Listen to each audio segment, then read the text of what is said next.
का हो कहाँ से आइल बाड़ू का काम बा? अरे का करी जी, सैया जी घर पे नहीं खन तो हम ही लेके आइल बानी। का चंदवा ठीक बा ठीक बा।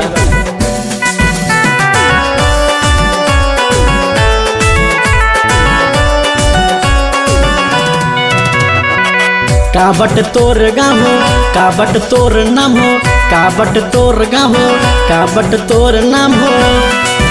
अरे का बाट काम तोहार?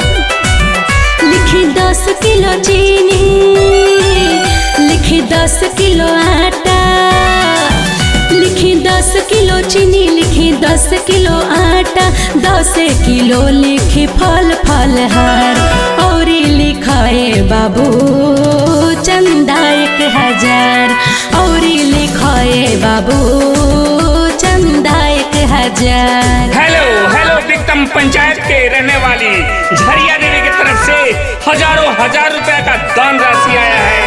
माता रानी ने हमेशा खुश रखे। जय माता दी।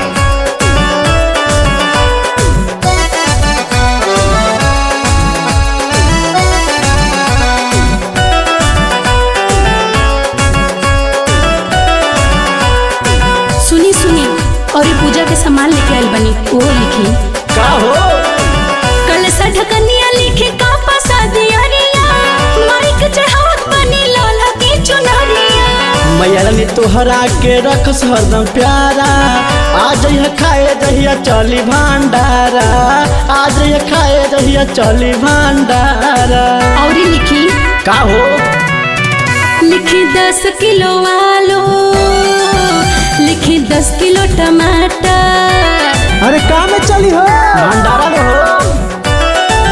लिखी 10 किलो आलू, लिखी 10 किलो टमाटर, 10 किलो लिखी मैदा हमार और लिखाए बाबू चंदा 1000 और लिखाए बाबू चंदा 1000। जी हाँ, तमाम माताओं बहनों से नम्र निवेदन है कि जो भी अभी तक चंदा राशि दान नहीं किए होंगे कृपया जल्द से जल्द पंडाल में आकर दान राशि करने की कृपा करें।